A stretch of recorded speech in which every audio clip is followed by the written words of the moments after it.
Episode की शुरुआत होती है इस कहानी की फीमेल लीड नाई सिंह शेन को दिखाकर। नाई को बेसब्री से इंतजार होता है किसी ऑनलाइन इवेंट की। उसकी स्क्रीन पर एक काउंटडाउन चल रहा होता है और वो अपना काम शुरू करने ही वाली होती है। तभी उसे कॉल आता है युआंडा ग्रुप की सीईओ से और वो अपने पार्टनर यान को एयरपोर्ट से पिक करने के लिए कहता है। यान एक सक्सेसफुल बिजनेसमैन है जो कि अमेरिका से पहली बार शांघाई आ रहा होता है। नाई दरअसल युआंडा के सीईओ मिस्टर जाओ का असिस्टेंट है, तो उसे अपनी बॉस का कहना तो मानना ही पड़ेगा। नाई तुरंत अपना काम छोड़कर गाड़ी बुक कर लेती है एयरपोर्ट जाने के लिए और गाड़ी में ही अपने कपड़े को भी चेंज कर लेती है, ऑफिशियल आउटफिट पहन लेती है। इधर एयरपोर्ट पर यान वेट कर रहा होता है कार अराइव होने का। यान बोजवे ग्रुप की सीईओ है और वो एक परफेक्शनलिस्ट है। लेट होना या काम में गलती होना उसे बिल्कुल भी पसंद नहीं है। यान जब अपने असिस्टेंट से एक इन्फॉर्मेशन मांगता है तो वो नहीं दे पाती। यान किसी को अपनी गलती की सेकेंड चांस नहीं देता है, इसलिए वो सेक्रेटरी को नौकरी से ही निकाल देता है। इधर एयरपोर्ट पर पहुंचने के बाद में नाई को उसकी बॉस जाओ यान के बारे में बताता है, तो नाई को जैसे कुछ याद आने लग जाता है, जैसे कि उसने पहले से ही यान को देख रखा हो। इधर यान की कंपनी की प्रेसिडेंट वांग टाओ यान को लेट आके एक्सक्यूजेस देने लग जाता है और अपने आप को इंट्रोड्यूस करता है। यान उनसे पूछता है कि युआंडा के लोग उन्हें पिक करने के लिए क्यों नहीं आ रहे, तो वो जवाब नहीं दे पाता। उसी वक्त नाई वहाँ पर आकर युआंग टाओ की शर्ट को फिक्स करती है और यान को अपना इंट्रोडक्शन देती है। इसके बाद में नाई एक असिस्टेंट की तरह यान को कंपनी देती है। इसके बाद के सीन में हम तीनों को कार में बैठे हुए देखते हैं। तभी वहाँ पर नाई नोटिस करती है कि यान को मोशन सिकनेस से परेशानी हो रही है। यान के कुछ बताए बगैर ही नाई ये समझ जाती है जैसे कि वो बहुत दिनों से उसे जान रही हो। वहाँ पर नाई यान को एक पाइनएप्पल फ्लेवर्ड कैंडी लाकर देती है ताकि उसे बेटर फील हो। वांग टाओ को लगता है कि शायद कार की एसी का टेम्परेचर ठीक नहीं है, पर नाई की दी हुई कैंडी को खाते यान को बेटर फील होने लग जाता है। हैरान करने वाली बात तो ये थी कि नाई को पता था कि यान को मोशन सिकनेस है और वो ये बात उसे पाइनएप्पल फ्लेवर भी पसंद है, ये भी उसे पहले से ही पता होती है। मीटिंग में पहुंचने के बाद में युआंडा कंपनी की सीईओ जाओ यान का वेलकम करती है। इसके बाद में नाई नोटिस करती है कि मीटिंग रूम में अल्कोहल्स ले जाया जा रहा है। तब नाई को तो जैसे कुछ याद ही आने लग जाता है और वो जल्दी से वहाँ से निकल जाती है। इधर मीटिंग रूम में सभी बिजनेस पार्टनर्स अल्कोहल सर्व कर रहे होते हैं और चीयर्स करते हैं। यान को भी इनकरेज करते हैं पीने के लिए, लेकिन यान ग्लास को हाथ भी नहीं लगाता। यान को अल्कोहल्स पसंद नहीं होता है। इसे जानने के बाद में उसे पीने के लिए भी सारे लोग वहाँ पर उसे इनकरेज किए जा रहे थे, वो नहीं मानता। सबको इस बात से बुरा भी लगता है। तभी वहाँ पर नाई की एंट्री होती है। वो यान के लिए मेडिसिन ले आती है और कहती है कि मेडिसिन लेने के कारण वो अल्कोहल कंज्यूम नहीं कर सकता। इस बात पे वहाँ पर जाओ भी हैरान हो जाता है क्योंकि यान के बारे में ये सारी इन्फॉर्मेशन तो उसने नाई को बताया ही नहीं था। नाई की स्मार्टनेस से यान भी इम्प्रेस हो जाता है। खैर, यान का हेल्थ कंडीशन को देखकर वहाँ पर सारे लोग उसे फोर्स भी नहीं करते। इधर मीटिंग खत्म हो जाने के बाद में नाई वहाँ पर आकर यान से कहती है कि जाओ ने बहुत ही पी लिया है, इसलिए वो उसके साथ में नहीं जा सकता। फिर वहाँ पर यान नाई से पूछता है कि उसे सब कुछ पहले से ही कैसे पता चल जाता है।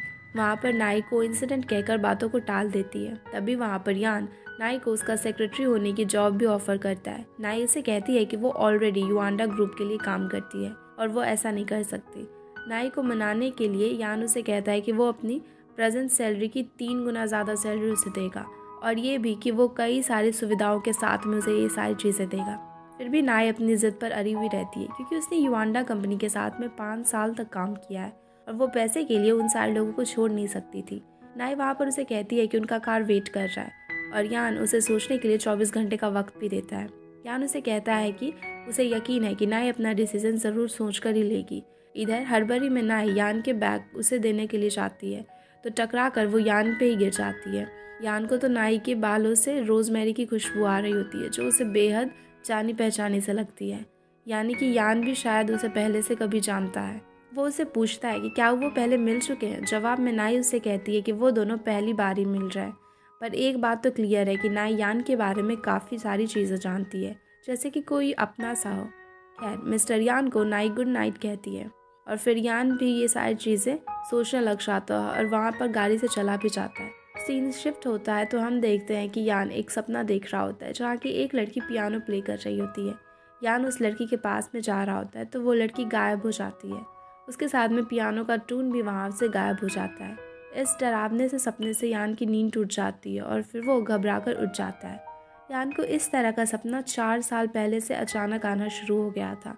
जब आज उसकी मुलाकात नाई से हुई तो ये सारी चीज़ें फिर से उसे याद आने लगी, पर इस बार वो सपना और भी ज़्यादा क्लियर था।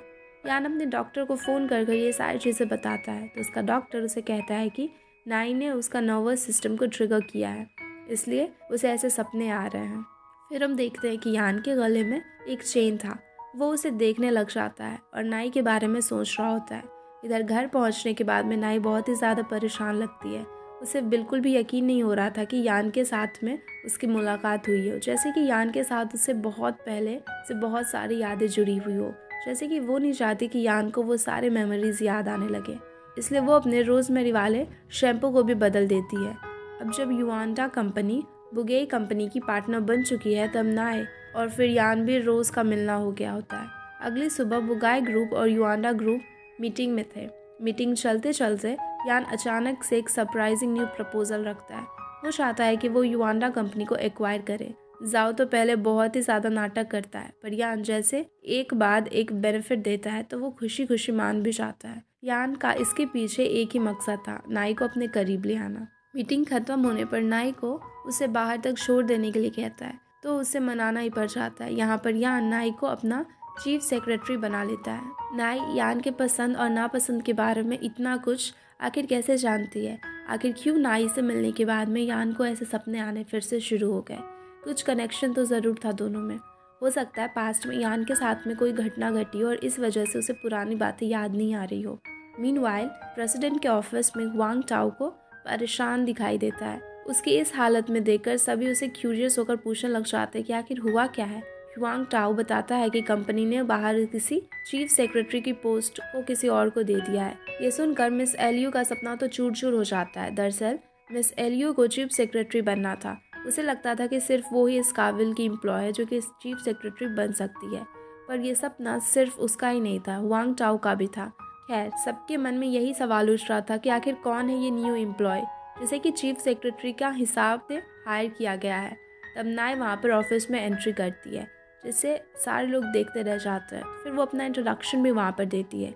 टोन जिन, जो कि हाल ही में एक इंटर्न से एम्प्लॉय बनी थी, वो नाई को अपना ऑफिस दिखाती है। इधर ऑफिस में सभी लंच की तैयारी कर रहे होते हैं।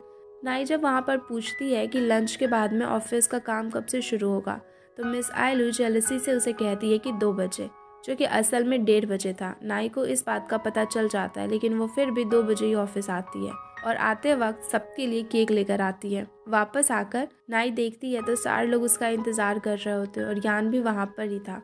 यान नाई से उसे लेट होने का कारण पूछता है तो वो सच ना बताकर कहती है कि उसकी खुद की फॉल्ट है। नाई की जेनरोसिटी देखकर सब इम्प्रेस भी हो जाते हैं, लेकिन नाई को लगता है कि उसे एलू से दोस्ती कर लेनी चाहिए, इसलिए वो उसकी शूज़ की भी तारीफ करती है। इसके बाद एलू उससे चैट पर भी ऐड कर लेती है। नाई जान लेती है कि यान अपना ब्रेकफास्ट स्नैक दोपहर के 3 बजे को लेता है। इस हिसाब से नाई 3 बजे यान के लिए ही टी लेकर आती है, वो भी कैलोरीज का ध्यान में रखते हुए। नाई की एक्सेलेंसी को देखकर यान भी नाई की तारीफ करता है, क्योंकि नाई हर काम में बहुत ही ज़्यादा माहिर है। इसलिए वहाँ पर यान नाई को एक और जिम्मेदारी दे देता है। वो नाई से अपने अपार्टमेंट की क्लीनिंग करने को भी कहता है, क्योंकि वो ज़ांगाई से एब्रॉड पहली बार ही आया हुआ था, तो उसे नहीं पता कि अपनी नई अपार्टमेंट की सफाई ठीक से हो पाई है या फिर नहीं। लेकिन शायद यान के मन में कुछ और ही चल रहा था। शायद वो चाहता था कि नाई उसे कितने अच्छे से जानती है। पर जो भी हो, नाई उसके बॉस के ऑर्डर को एक स्माइल के साथ में एक्सेप्ट कर लेती है और फिर उसके अपार्टमेंट में भी पहुंच जाती है। अपार्टमेंट में हर फर्नीचर बिल्कुल अनयूज्ड और ब्रांडेड था। नाई बिल्कुल भी अपनी तरह से अपार्टमेंट का कोना कोना साफ करती है, फिर अपार्टमेंट को डेकोरेट करके वहाँ से चली जाती है। रात को जब यान घर आता है तो वो देखता है कि वहाँ पर हर एक चीज़ उसकी पसंद और ज़रूरत के मुताबिक ही रखी गई थी। यान के बेड के पास में टेबल पर एक एस्ट्रोनॉमिकल मैगजीन भी रखा हुआ था। यान को सोने से पहले एस्ट्रोनॉमिकल मैगजीन्स पढ़ना बहुत ही ज़्यादा पसंद है। यान सरप्राइज्ड हो जाता है कि नाई को उसके पसंद और ज़रूरतों के बारे में इतना ज़्यादा अच्छे से कैसे पता है।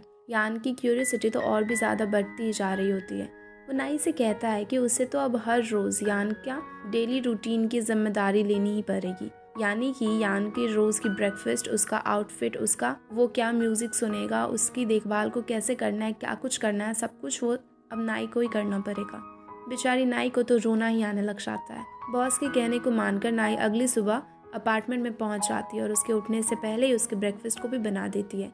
उसका आउटफिट भी चूज़ कर देती है। इसके बाद में नाई यान को उसके पूरे दिन का शेड्यूल भी बताती है। इन्फॉर्मेशंस पता होना एक बात है और उसके मुताबिक काम करना दूसरी बात। ये क्या रोबोट है जो हर काम इतनी जल्दी से कर देती है और इतनी ज़्यादा अच्छे से कर देती है। यान तो बिल्कुल इम्प्रेस ही हो गया था। खैर, दोनों कार लेकर ऑफिस जाने लग जाते हैं।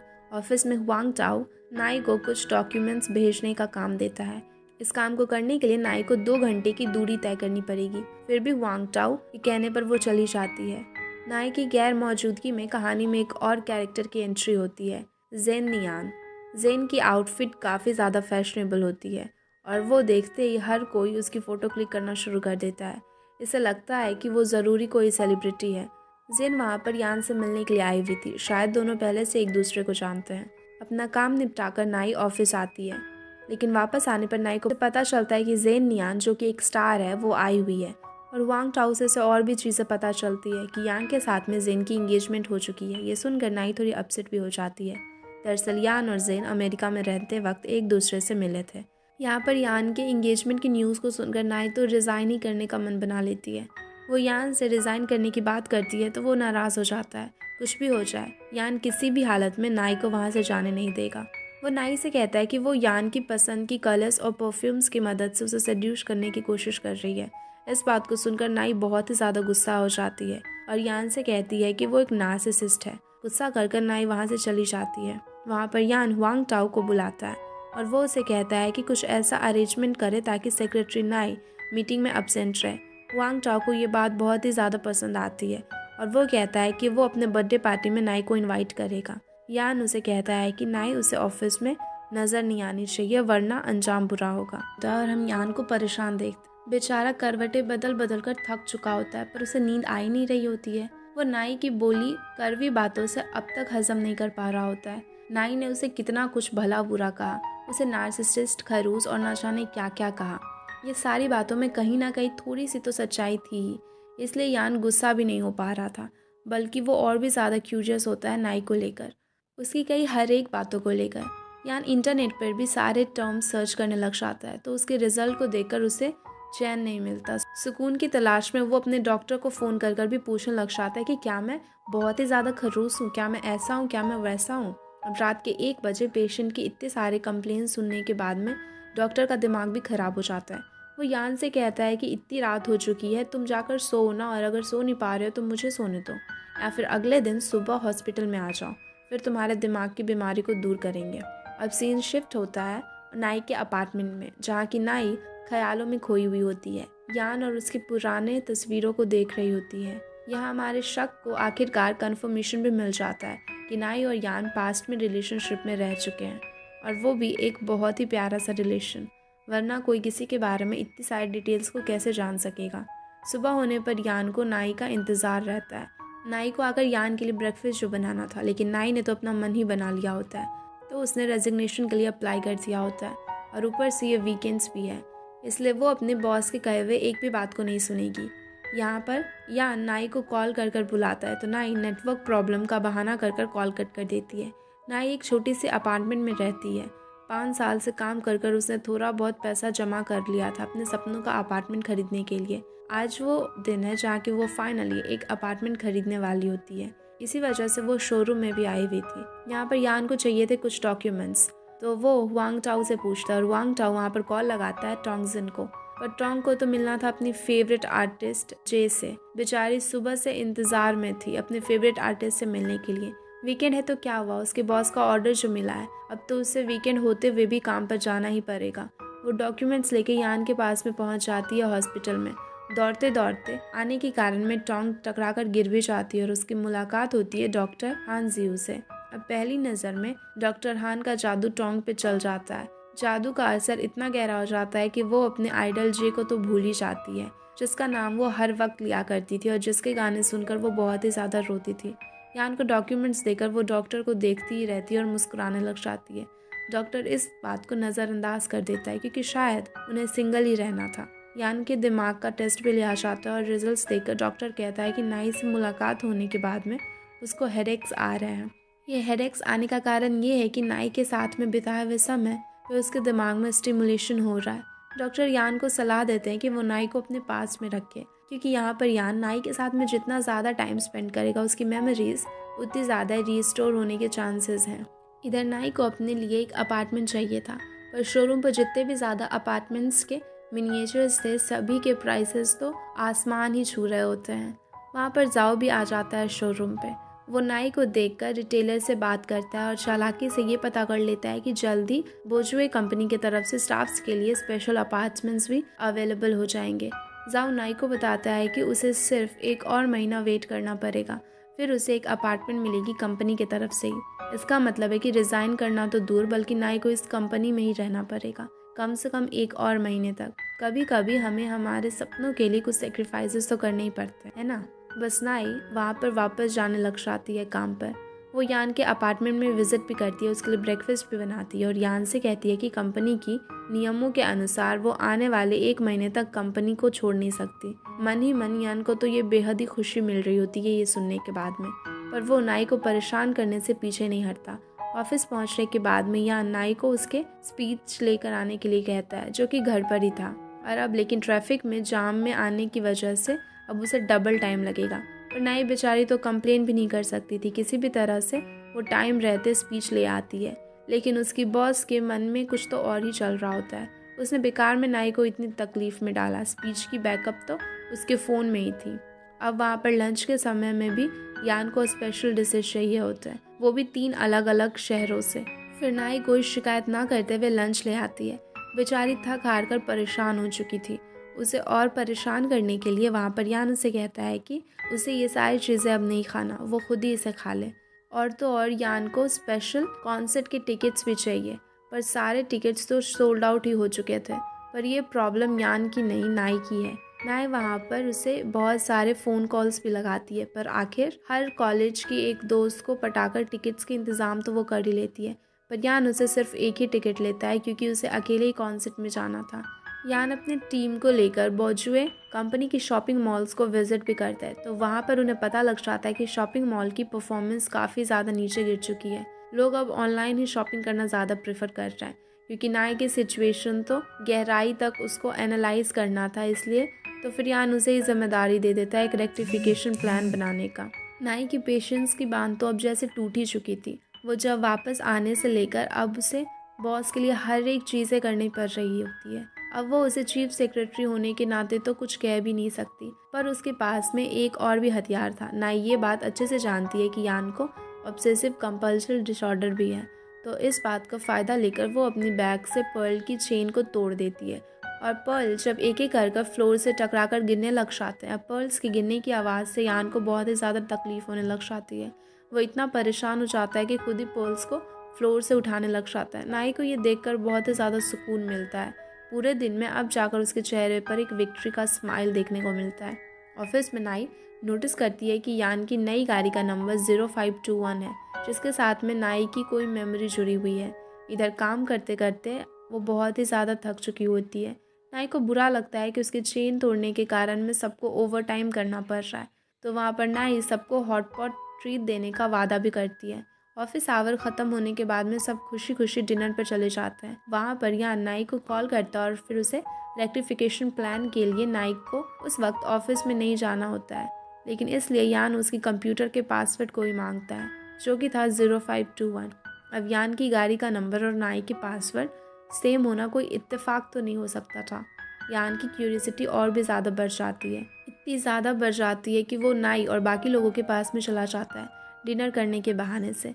डिनर पर यान वहाँ पर नोटिस करता है कि यान को क्या खाना पसंद है और क्या नहीं पसंद है, वो सारी चीज़ें भी वहाँ पर नाई को पता होती है। डिनर ख़त्म होने के बाद में वहाँ पर यान नाई से जानने की कोशिश करता है कि आखिर उसने क्यों ये पासवर्ड चूज़ किया है। जवाब में नाई उसे एक पर्सनल मैटर कहकर बात को टाल देती है। अब जब घर जाने की बारी आती है तो जाओ की एंट्री होती है, पर जाओ तो नाई को ऐसे ट्रीट कर रहा था जैसे नाई उसकी गर्लफ्रेंड हो। कल जिसे वो अपनी बहन कह रहा था, आज वो उसे गर्लफ्रेंड बन गई। अगले दिन प्रेसिडेंट की तरफ से टीम बिल्डिंग इवेंट को ऑर्गेनाइज किया जाता है। यान भी इस इवेंट में पार्टिसिपेट कर रहा होता है। तब तो फन होने से रहा, लेकिन फिर भी जर्नी को थोड़ा सा इंजॉयबल बनाने के लिए वहाँ पर वांग टाओ एक गेसिंग गेम ऑर्गेनाइज करता है। यान वहाँ पर नाई को इंसिस्ट करता है गेम में पार्टिसिपेट करने के लिए। यान वहाँ पर उससे कहता है कि अगर नाई गेम में जीतती है तो फिर वो उन तीनों को छुट्टियाँ दे देगा, अब नाई के लिए एक बहुत ही बड़ा गिफ्ट था, तो वो मान जाती है। गेम में नाई यान के इनसिक्योरिटीज़ को फ्लुएंटली डिस्क्राइब करती जा रही थी, तो ये देखकर यान वहाँ पर फ्रीक आउट हो जाता है और गेम छोड़कर म्यूज़िक सुनने लग जाता है। यान को अनकंफर्टेबल देखकर नाई को बहुत ही ज़्यादा बुरा लगने लग जाता है। इवेंट पर आकर सब वहाँ बस से उतरते हैं। इवेंट होता है एस्केप रूम, यानी कि यहाँ पर पार्टिसिपेट्स को एक सीक्रेट रूम में अपने आप को बचाकर निकालना होगा। पर यहाँ पर भी जाओ आखिरकार हाजिर है। कंपनी की एक मेंबर होने के नाते यान उसे अलाउ तो कर देता है। इसके बाद में टीम चूज करने की बारी आ जाती है, जहाँ की नाई जाओ को चुनती है। यान की मजबूरी हुआंग टाओ को चुनना पड़ जाता है, लेकिन नाई और जाओ की जोड़ी तो उसकी आंखों में खटक रही होती है। गेम शुरू होता है। सब टीम अपने अपने अपोनेंट्स को ढूंढ रहे होते हैं, लेकिन वहाँ पर यांग का अपोनेंट तो फिलहाल है जाओ, इसलिए वो नाई और जाओ को ढूंढने में लग जाता है। वो कैसे दोनों को अकेला छोड़ सकता है भला। इवेंट खत्म होने के बाद में सारे एक होटल में आकर रुकते हैं। यान तो वहाँ पर उसी मौके की तलाश में रहता है कि कैसे वो नाई से मिल सके। यान अब देखता है कि नाई हॉट स्प्रिंग के लिए वहाँ पर जा रही होती है, वो भी उसे ज्वाइन करता है। नाई को लगता है कि यहाँ वो अकेली है, तो वो एक पीसफुल बात लेने लग जाती है, पर अचानक यान आकर उसे चौंका देता है। यान के मन में एक ही सवाल बार बार घूम रहा होता है कि आखिर नाई उसे इतना जाना पहचाना क्यों लग रही है, आखिर उससे वो इतने ज़्यादा अच्छे तरीके से कैसे जानती है। चाहे नाई जितनी बार भी उसके सवालों को इग्नोर कर ले, पर वो आखिर किसी तरह से उसे पता लगाना ही होगा। नाई को बहुत कुछ जो पता है उसके बारे में। यान फिर से नाई से वो सारे सवाल पूछने लग जाता है, तो नाई फिर से इन सारी चीज़ों को इत्तेफाक कहकर बात को टाल देती है। लेकिन तभी वहाँ पर यान के गले में नाई को वो चेन दिख जाता है, जिसके साथ में एक रिंग जुड़ी हुई थी। नाई के एक्सप्रेशंस चेंज होने लग जाते हैं। ये सारी चीज़ों को यान वहाँ पर देख लेता है। यान को पता चल जाता है कि नाई उस रिंग को पहचानती है। यान नाई की आंखों के सामने में उसे एक सच कहने के लिए कहता है। फिर हम देखते हैं जेन नियान को। वो यान का पीछा करते करते होटल तक भी चली जाती है। होटल में आते ही उसे जाओ भी मिल जाता है, पर फिर दोनों मिलकर वहाँ पर स्टॉकिंग करने के लिए चले जाते हैं। इधर यान और नाई तो हॉट स्प्रिंग में इनकाउंटर सेशन चालू हो रहा होता है। यहाँ पर यान को नाई में सच जानना होता है। वो नाई से पूछने लग जाता है कि क्या तुम मुझे खोए हुए मेमोरीज में हो, तो वहाँ पर नाई उसे कहती है कि नहीं। यान को यकीन था कि वो झूठ कह रही है। वो उसे बार बार पूछने लग जाता है, तो फिर वो अपने गले से उस रिंग को निकालकर नाई को पहनाने लग जाता है। अब क्योंकि रिंग फिट हो चुका था, तो उसे पता लग जाता है कि नाई ही उसकी एक्स है। पर इससे ज़्यादा उसे कुछ पता चल पाए इससे पहले जाओ और जेन वहाँ पर पहुँच जाते हैं, जिससे कि नाई का सेशन वहीं पर ख़त्म हो जाता है। यहाँ पर जाओ नाई को अपने रूम में लेकर जाता है और प्यार से उसकी चोट पर मालिश करने लग जाता है। बातचीत से जाओ को पता लग जाता है कि नाई और यान पास्ट में रिलेशन में रह चुके हैं, लेकिन वहाँ पर अभी सारी मेमोरीज को यान भूल चुका है, नाई को भी भूल चुका है। जाओ वहाँ पर नाई से कहता है कि वो यान को सब कुछ सच सच क्यों नहीं बता देती, लेकिन नाई उसे ऐसा करना नहीं चाहती थी। वो उसे मना करती है। वो किसी भी कीमत पर यान की मेमोरीज में वापस नहीं आना चाहती, लेकिन ऐसा क्यों? आखिर ऐसा क्या हुआ था दोनों के बीच में? इधर हम यान को अपने रूम में उस रिंग को देखते हुए देखते हैं। वो नाई के बारे में ही सोच रहा होता है। उसके सामने में बैठी थी जेन नियान। उसकी शक्ल से ये साफ पता चल रहा होता है कि यान को नाई के बारे में सोचते हुए देखकर उसे बहुत ही ज़्यादा गुस्सा आ रहा है। वो उसे बिल्कुल भी पसंद नहीं कर रही है। जेन नियान वहाँ पर उसे पूछती है कि उसे नाई में इतना ज़्यादा लगाव क्यों है, तो यान ने जेन को गौर से देखा और फिर वो एक सेकेंड के लिए वहाँ पर सोचने लग जाता है। नियान स्लाइटली नाइन के जैसे में दिखती है। वहाँ पर यान नाओ को ये भी सारी चीज़ें बताता है कि नियान को फ्लैशबैक आ रहे हैं पास्ट के। अब जब यान को नाई की मस्ती कर रहा होता है, तब उसे दूर दूर से एक लड़की देख रही होती है। सीन की डिस्क्रिप्शन से हमें पता लग जाता है कि वो लड़की नियान है। पास्ट में नियान बिल्कुल ही अलग दिखती थी और शायद नाई जैसे दिखने के लिए उसने अपने चेहरे पे प्लास्टिक सर्जरी कराया हो। खैर, ये तो हमें आगे ही पता चल पाएगा। वहाँ पर अब नियान यान को समझाने की कोशिश भी करने लग जाता है कि इस रिंग की ओनर उसे मिले या फिर ना मिले इसकी तो कोई गारंटी नहीं है, पर नियान उसे 5 साल से चाहती है, तो क्यों ना उसे ऐसे ही चाहे। लेकिन अब वहाँ पर यान को तो सिर्फ अपने दिल की सुननी थी, इसलिए वो नियान के प्रपोजल को ठुकरा कर वहाँ से चला जाता है। सुबह होने पर हम देखते हैं कि ऑफिस के स्टाफ्स कार्ड खेल रहे होते हैं। उनके बीच में यान आकर नाई के बारे में पूछने लग जाता है, तो टोंग एक पोस्टेड वीडियो दिखाती है जहाँ की नाई और जाओ ड्रंक होकर मस्ती कर रहे थे। यान ये देखकर बर्दाश्त नहीं कर पा रहा होता है और वो कहता है कि पैकअप करो, और क्या सभी को ऑफिस से लौटना पड़ जाता है। ऑफिस से लौटकर यान एक बार फिर से नाई के पास में चला जाता है रिंग लेके, जो टेनिस पर खड़ी थी। अब वहाँ पर जाकर नाई तो टेंशन ले रही होती है। यान भी वहाँ पर फिर से नाई को रिंग पहनाने की कोशिश करती, तो इस बार उसे सक्सेस मिल ही जाती है।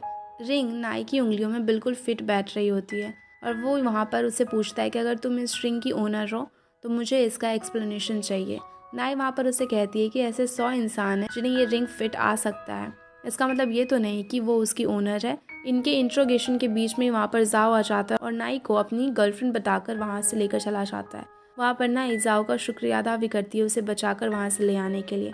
नाई उसे कहती है कि अगर जाओ ऐसे ही उसकी मदद करता रहेगा तो शायद वो 1 और महीने तक सर्वाइव कर पाएगी और यान उसे और भी ज़्यादा तंग नहीं कर पाएगा। जाओ उसे एक बेहतरीन तरीका बताता है कि वो दोनों शादी कर लें, इससे नाई को नया घर भी मिल जाएगा और यान से छुटकारा भी। ये बात सुनकर नाई उसे कहती है कि ब्रो, हम 2 दिन से घर नहीं गए हैं, अब मुझे पकाना बंद करो और घर लेकर चलो, मुझे रेस्ट करना है। बुरा मत मानो जाओ भैया, तुम्हारी किस्मत में तो कोई और ही लिखी हुई है। इधर परेशान होकर यांग अपना सारा भरास वहाँ पर बॉक्सिंग पर निकाल रहा होता है। बेचारे को तो एक तरफ अपनी सारी मेमोरीज भी याद नहीं है, कुछ अच्छे से याद भी नहीं आ रहा होता है, ऊपर से नाई उसे सच भी नहीं बता रही होती है। अपना सारा स्ट्रेस वो डॉक्टर हान पर ही उतार देता है। डॉक्टर को पता लग जाता है कि कुछ तो बात ज़रूर है कि यान इतना ज़्यादा परेशान क्यों दिख रहा है। उधर हॉस्पिटल में टोंग भी आई हुई होती है, उसकी क्रश डॉक्टर हान से मिलने के लिए। वही चोरी चोरी हान को फ़ोन पे रिकॉर्ड कर रही होती है। डॉक्टर को देखते ही उसका दिल बिल्कुल वहाँ पर ज़ोर ज़ोर से धड़कने लग जाता है। टोंग के बाजू में हान का पेशेंट भी वहाँ पर डिस्कस कर रहा होता है कि डॉक्टर हान तो इतने ज़्यादा यंग भी हैं, क्या उन्हें इतना ज़्यादा एक्सपीरियंस होगा, क्या उन्हें ट्रीटमेंट करना ठीक से आता भी होगा। ये सारी चीज़ें सुनकर वहाँ पर टोंग हान का साइड लेते हुए कहती है कि डॉक्टर हान काफ़ी ज़्यादा काबिल हैं और आज तक उनको कोई भी ऑपरेशन में फेलियर नहीं मिला है। टोंग की बात हान भी सुन लेता है और पूछता है कि वो ये सब कुछ कैसे जानती है। तो जवाब में टोंग उसे कहती है कि वो उनकी नंबर 1 फ़ैन है और हर हालत में वो डॉक्टर को सपोर्ट करेगी। हान तो वैसे कुछ लड़कियों से दूर ही रहता था, लेकिन टोंग के अफेक्शन को देखकर वो भी टोंग को थोड़ा थोड़ा पसंद करने लग गया था। इसके बाद में बार में वहाँ पर यान और जाओ भी बैठे हुए होते हैं, जहाँ की यान बार में उसे अपनी परेशानी बता रहा होता है। ये देखकर जाओ उसका मजाक उड़ाने लग जाता है। यहाँ पर यान भी उसे इधर उधर की बातें ना करते हुए सीधे पॉइंट पर आने के लिए बोलता है। तो जाओ उसे कहता है कि अब जब वहाँ पर यान को पता चल ही चुका है कि जाओ नाई का बॉयफ्रेंड है, तो फिर यान को नाई को तंग करना बंद कर देना चाहिए। इस बात पर यान एक सेवेज रिप्लाई देते हुए उसे कहता है कि उसने युआंडा कंपनी को 200 मिलियन से खरीद लिया है, तो जाओ उसके काम से ही काम रखे। जाओ देखता है कि ऐसे तो कुछ भी बात नहीं बनेगी, तब वो दूसरा रास्ता अपनाता है। जाओ अगले दिन ऑफिस में सबके लिए गिफ्ट्स लेकर आता था और सबके सामने में नाई को उसकी गर्लफ्रेंड कहकर इंट्रोड्यूस करता है। गिफ्ट्स मिलते ही सभी जाओ की बातों पर यकीन भी हो जाता है। तब नाई जाकर जाओ को उसके ऑफिस में ले जाती है और समझाती है कि भले उसने जाओ की मदद मांगी है, लेकिन इसका मतलब ये तो नहीं है कि उसे इतना ज़्यादा सब कुछ करना पड़ेगा सबको वो गिफ्ट्स दे। तभी वहाँ पर यान भी आ जाता है। नाई यान से कहती है कि कंपनी को एक नया ऐप लॉन्च करना चाहिए और उसके बारे में डिस्कस करने लग जाती है। नाई वहाँ पर उसे कहती है कि ऐप का ब्रांड एम्बेसडर चुना जाएगा जेन यान को। तो ये सुनकर वहाँ पर यान नाई को इवेंट ऑर्गेनाइज करने के लिए भी कहता है और यहाँ पर जैन से भी डील करने के लिए उसे ही कह देता है। नाई जब जैन से बात करने के लिए आई हुई होती है तो नियान उसकी इंगेजमेंट रिंग को शो ऑफ करने लग जाती है। नियान हेसिटेट करती है इस ऐप को प्रमोट करने की बात को सुनकर, क्योंकि इससे शायद कंपनी को बुरा असर पड़ेगा, पर ये तो सिर्फ उसे बताना था कि यान के साथ में उसके रिलेशनशिप को लेकर वो ब्रेक करना चाहती थी। और वो फ़ोन पर भी यान से मीठी मीठी बातें करने लग जाती है। सब कुछ देखने के बाद में नाई वहाँ से जाने लग जाती है। जाते समय उसका सामना यान से हो जाता है, लेकिन नाई कुछ बिना बोले वहाँ से चली जाती है। ऐप की लॉन्च सक्सेसफुल भी हो जाती है। इवेंट ख़त्म होने के बाद में नाई वहाँ पर यान की इंटरव्यू फ़ोन पे रिकॉर्ड करने लग जाती है। नाई वहाँ पर यान को इवेंट की रिपोर्ट देने के लिए जाती है, तो गलती से यान का भी थोड़ा सा रिकॉर्डिंग हो जाता है। वहाँ पर यान नाई से पूछता है कि क्या उससे काम के अलावा और कोई बात करनी आती है, तो वहाँ पर नाई उसे कहती है कि नहीं। अब यान वहाँ पर फिर से नाई से पुराने सवालों के जवाब मांगने लग जाता है। तो नाई उसे कहती है कि अगर यान ऐसा सब कुछ करते रहेगा तो फिर अंत में नाई को जॉब छोड़नी ही पड़ेगी। इधर नियान को यान की तरफ में जाते देखकर जाओ भी उसे रोक लेता है और बातों में उसे फंसाकर पार्टी में लेकर चला जाता है। नेक्स्ट डे सुबह सुबह यान नाई की आने का इंतज़ार ही कर रहा होता है। बाहर हील्स की आवाज़ से उसे लगता है कि नाई आ चुकी है, तो वो रूम से बाहर निकलता है, लेकिन बाहर निकलते वो देखता है कि यहाँ पर नाई नहीं बल्कि टोंग आई हुई होती है।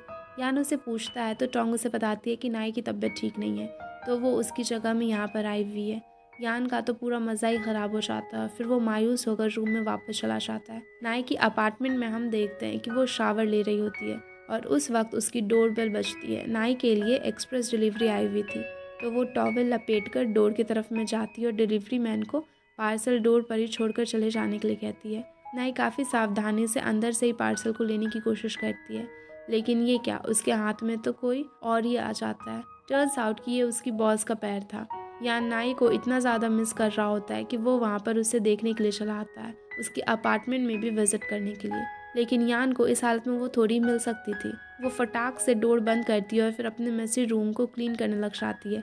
इधर उधर कपड़े बिखरे पड़े हुए थे, वो जल्दी जल्दी सारे कपड़ों को ऊपर फ्लोर में फेंक देती है। जैसे कैसे करके वो सारी चीज़ों को साफ करती है। फिर नाई के सारे मेस को छिपा दिया था, पर अब तो उसे अपना गेटअप भी ठीक करना होता है। वो जल्दी जल्दी ऊपर जाकर हेयर को ड्राई करने लग जाती है और कपड़े पहनती है। ये बेचारा नीचे वेट करते करते पक जाता है। आखिरकार नाई जब आकर दरवाज़ा खोल ही देती है। यान आता है तो नाई से कहता है कि नाई को और भी परेशान नहीं करेगा तो वो काम पर कंटिन्यू करे। नाई वहाँ पर राज़ी हो जाती है और यान को पानी देने के लिए जाती है। इसी दौरान यान को नज़र आता है उसके बिखरे हुए कपड़ों पर। यान को तो दोहरे पड़ने लग जाते हैं, उसे तो मैसी चीज़ें बिल्कुल भी बर्दाश्त नहीं होती। तो वो नाई को जल्दी से जल्दी सब कुछ क्लीन करने के लिए कहता है। नाई तो क्लॉथ्स को लेकर बिस्तर में छिपा देती है, लेकिन ठीक से क्लीन करने में तो पूरा दिन ही गुजर जाएगा। इसलिए नाई यान से कहती है कि उसे अभी तो डे ऑफ चाहिए होगा, ये सारी चीज़ों को साफ़ करने में तो काफ़ी ज़्यादा टाइम लग जाएगा। वो काम करके पूरा दिन नहीं बिता सकती। बात तो सही है, इसलिए यान खुद ही सफाई पे भी लग जाता है। वो घर का कोना कोना साफ़ करके हर एक चीज़ों को परफेक्शन के साथ में ऑर्गेनाइज कर देता है। अब घर एकदम शोरूम के जैसे में चमक रहा होता है। अगर हमें भी ऐसा बॉस मिल जाए तो वीकेंड्स पे तो हमारे घर में साफ सफाई हो जाएगी। लेकिन इन सारी चीज़ों के बीच में नाई बैठ बैठ कर ही सो जा रही होती है। तो फिर यान उसे गोद में उठाकर अच्छे से बिस्तर पे जाके लेटा देता है। यान वहाँ पर देखता है कि नाई को हल्का सा बुखार भी है, तो वो टेबल पे थोड़ा सा मेडिसिन रखकर वहाँ से चला जाता है। अब नींद से उठकर ऑफिस भी जाना होता है, लेकिन उसे कोई भी चीज़ अपनी जगह पर मिल ही नहीं रही होती है, क्योंकि उसे इतनी ज़्यादा अल्ट्रा ऑर्गेनाइज चीज़ों की तो आदत ही नहीं है। तो वो ठीक से तैयार भी नहीं हो पाती, बस यूं ही खुले बालों में ऑफिस चली जाती है। ऑफिस आती है तो वहाँ पर नाई यान को उसकी सीट के पास में ही देखती है। यान नाई से कहता है कि उसे पता चल चुका है कि उसका कोई भी बॉयफ्रेंड नहीं है। वो कैसे?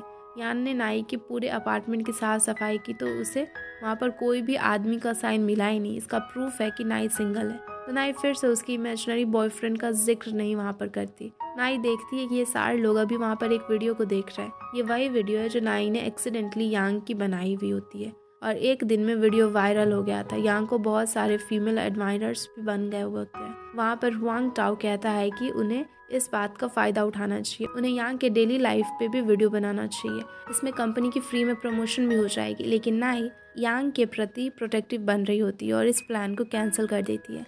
यहाँ पर यान भी नाई के डेस्क पर आता है। वो देखता है कि वहाँ पर नाई यान के उस वीडियो को देख रही होती है। या नाई की उसकी फ़ोन से अपना वीडियो देखने लग जाता है और अपने एडमायरर्स के कमेंट पर बहुत ही ज़्यादा खुश होने लग जाता है। यान चालाकी से नाई से पूछता है कि सब उसे क्या कहकर पुकार रहे हैं। तो नाई एक वर्ड में जवाब देती है, हनी। अब नाई के मुंह से उसे हनी वर्ड सुनने में तो बहुत ही ज़्यादा मज़ा आ रहा होता है। न जाने कब से वो उसका इंतज़ार कर रहा होता है, कब से वो सुनना चाहता था उसके मुंह से इस शब्द को। इसके बाद दोनों की रिएक्शन देखने लायक होता है और इसके रिएक्शन पर ही ये एपिसोड यहीं पर ख़त्म हो जाता है। Thanks everyone for watching. और वीडियो अच्छी लगी हो तो वीडियो को लाइक कर चैनल को सब्सक्राइब ज़रूर कर देना।